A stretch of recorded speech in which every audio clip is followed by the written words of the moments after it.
dia a todos presentes nessa sessão. Inicialmente, eu gostaria de parabenizar o desembargador Dr. Wellington. Gostaria de cumprimentar e saudar o excelentíssimo senhor presidente. Estendo a saudação a todos os desembargadores presentes nessa sessão. Fala mais próximo, isso, para ficar registrado. Tá? Ok. Trata-se de uma ação trabalhista na qual se pleiteia o reconhecimento do vínculo empregatício. O vínculo foi reconhecido na sentença, mas reformado pelo voto que já foi disponibilizado. E o meu objetivo aqui é demonstrar a fraude dessa contratação para que o vínculo empregatício seja mantido. O recorrido Douglas iniciou suas atividades na sede da empresa reclamada, hora recorrente, no dia 30 de setembro de 2022, na função de gerente de marketing, e recebia um salário fixo mensal de R$ 13.500.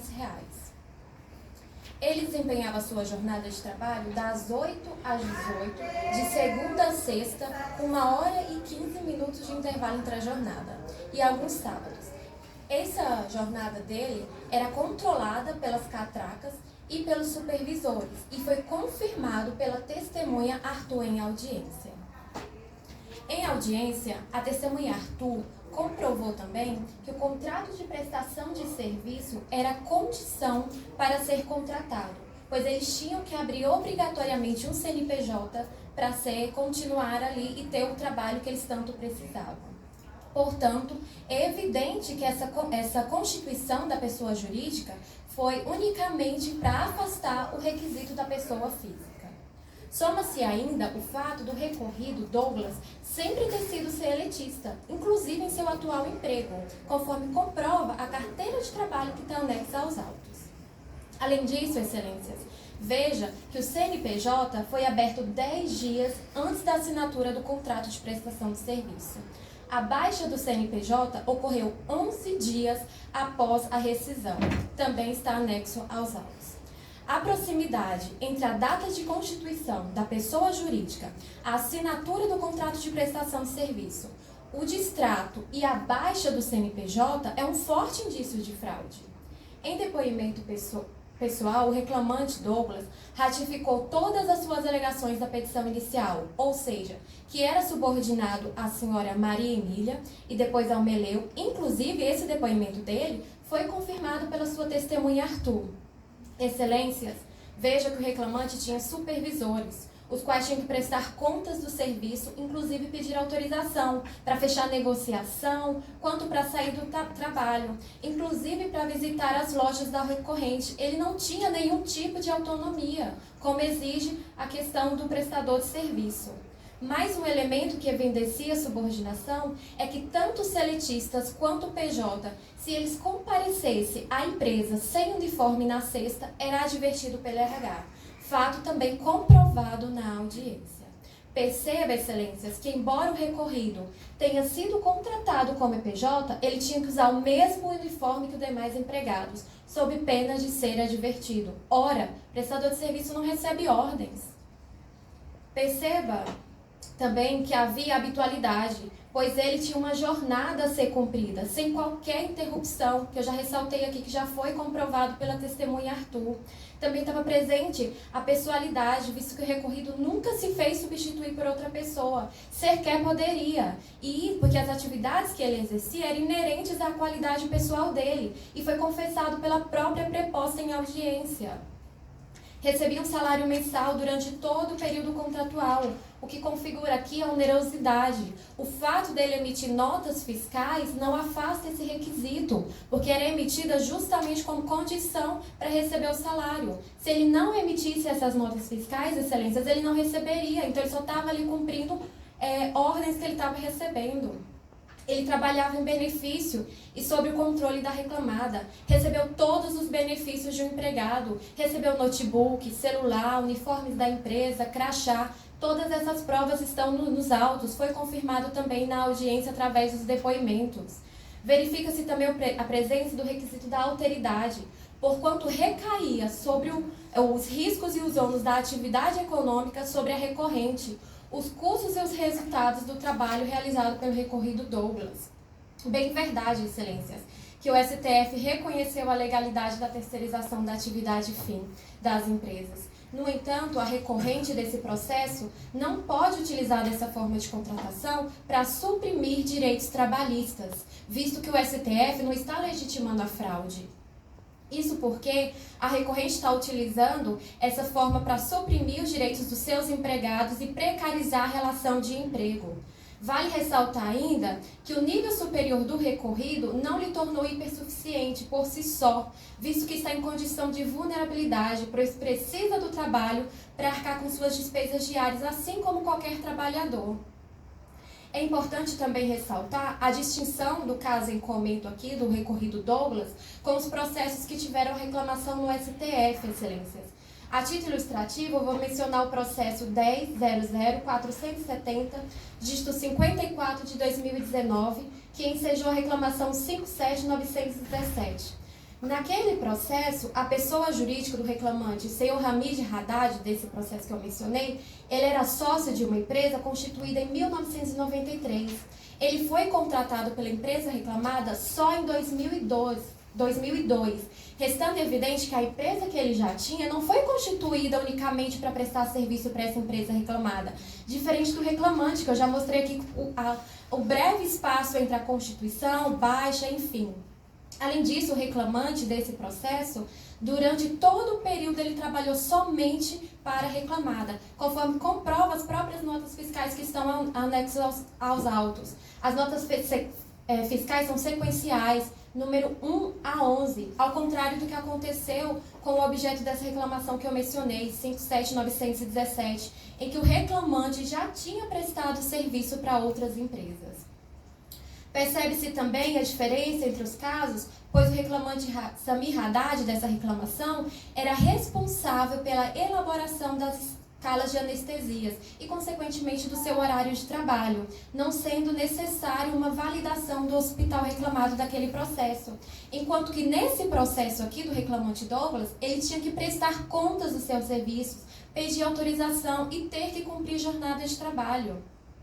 A pejotização, excelências, não pode ser utilizada para violar direitos infraconstitucionais, ou seja, a própria CLT não pode ser utilizada para violar os direitos constitucionais e não pode mesmo, até mesmo os direitos humanos, dignidade da pessoa humana. Assim, uma vez preenchido todos esses requisitos da relação de emprego, que eu fiz questão de mencionar um por um e demonstrar onde está comprovado nos autos, preencheu todos esses requisitos previstos no artigo 2º e 3º da CLT, o contrato de prestação de serviço é nulo nos termos do artigo 9º, do mesmo diploma legal, e o vínculo empregatício deve ser reconhecido. Excelências, para finalizar, reformar essa sentença, nós estaríamos legitimando dispensar todos os empregados, eu estava comentando isso com pessoas mais leigas, que o que poderia acontecer, que até é um desabafo pessoal enquanto advogada, enquanto cidadã. Nós estaríamos permitindo que fosse dispensado todos os empregados seletistas e recontratados como PJ. Isso ia precarizar, ia até prejudicar a economia do nosso país. Então, assim, nós estamos diante de uma situação que eu entendo a situação, vocês seguiram o voto, as decisões do STF, mas eu entendo que esse caso aqui é distinto, porque todos os requisitos estão presentes. O contrato ali era só uma farsa, era só algo, não corresponde à realidade do que acontecia no dia a dia. Eu sou a favor de contratar PJ, mas desde que ele não preencha os requisitos da relação de emprego, desde que ele tenha autonomia de fazer seu horário, desde que ele tenha autonomia de tomar suas decisões, desde que ele não tenha supervisores para dizer o que ele tem que fazer, o que ele não tem que fazer, receber ordens, ter que usar uniforme de empregado. Vocês já viram algum prestador de serviço utilizando um uniforme, crachá? Eu nunca vi. Isso para mim é precarização da relação de emprego. Então, o meu pedido aqui é que mantenham a sentença, reconheça o vínculo empregatício desse empregado, Douglas, do recorrido. Sem mais, excelência, muito obrigada. Obrigado, doutora Maria. Primeiramente, parabéns exclusivamente pela sua sustentação oral. É gratificante ver uma advogada tão jovem, sustentar tão bem, expor suas ideias com clareza e com objetividade. Parabéns, realmente. Obrigada, excelência. A senhora vai ver no acordo caso prevaleça o meu voto for publicado, que com outras palavras, mas concordo com a senhora. Mas digo também que a disciplina judiciária nos obriga a acompanhar o Supremo Tribunal Federal. E hoje, eu diria que é uma remota perspectiva de uma discussão mais ampla no Supremo, através de duas decisões do ministro Flávio Dino em reclamações constitucionais. Mas até então, nós estamos com 10-1 no Supremo Tribunal Federal, fechando a questão nesse entendimento de que a pejotização é válida. Até um posicionamento que tem sido utilizado pela turma no voto do desembargador Mário Otávio, diz uma das reclamações, transferindo-se as conclusões da Corte para o caso concreto, Corte do caso do STF, tem-se a mesma lógica para se autorizar a constituição de vínculos distintos da relação de emprego, legitimando-se a escolha pela organização de suas atividades por meio da contratação de empresa prestadora de serviço.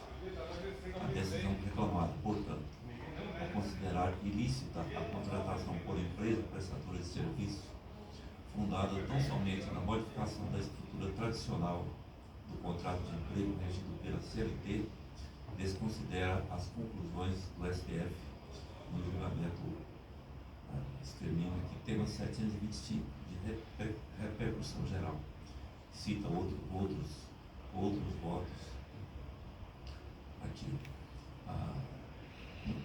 Exatamente no tema 725 também, diz aqui, pejotização, permissão constitucional de formas alternativas da relação de emprego, agravo provido. A decisão reclamada afastou a eficácia de contrato de prestação de serviços, assentando a existência de relação de emprego, afirmando que a relação foi utilizada como meio para se fraudar a legislação trabalhista. Esta Corte tem assentado a constitucionalidade das relações de trabalho diversas das de emprego, e repete a mesma legislação e o mesmo tema dito anteriormente. Nós estamos vivendo uma interpretação atual do Supremo Tribunal Federal e que a nós, como magistrados, cabe respeitar e cumprir, até porque o tema de repercussão geral é de cumprimento obrigatório. O Supremo tem reiteradamente, tanto em decisões individuais quanto de turmas, entendido pela validade da chamada pejotização.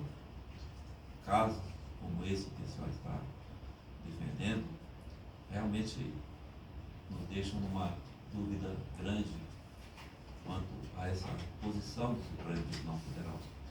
Porque, em princípio, o Supremo Tribunal Federal não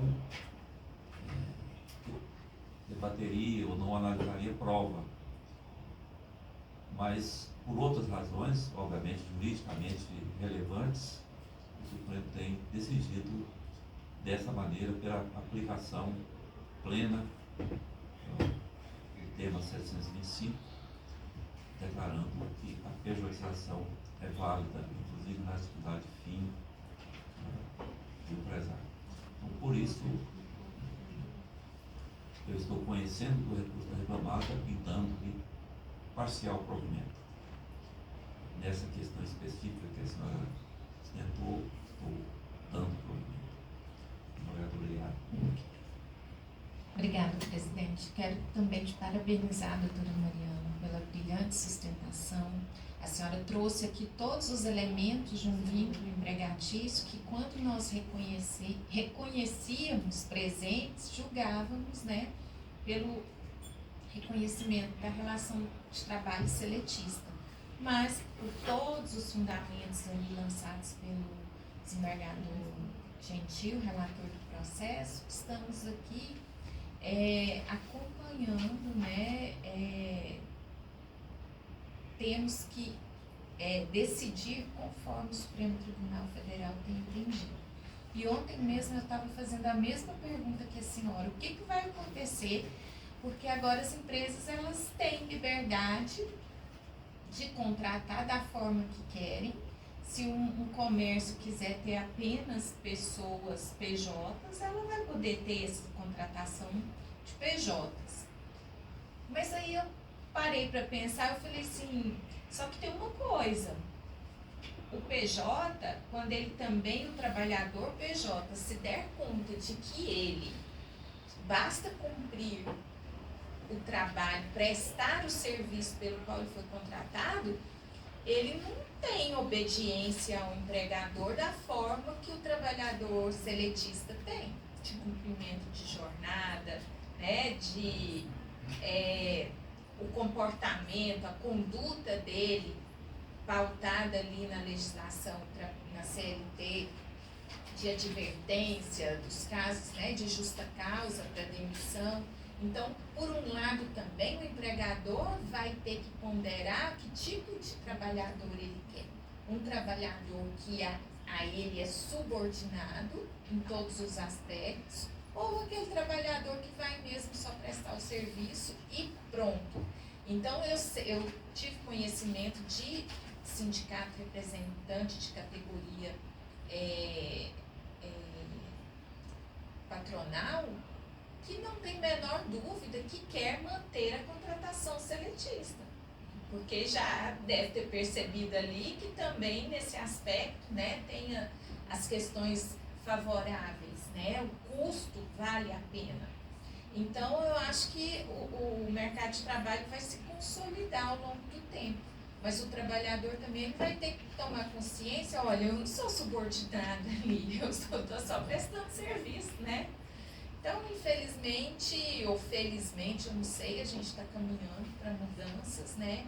E hoje o que nós temos aqui é isso, nós temos que acatar o entendimento do Supremo Tribunal Federal, por isso o resultado aqui é o provimento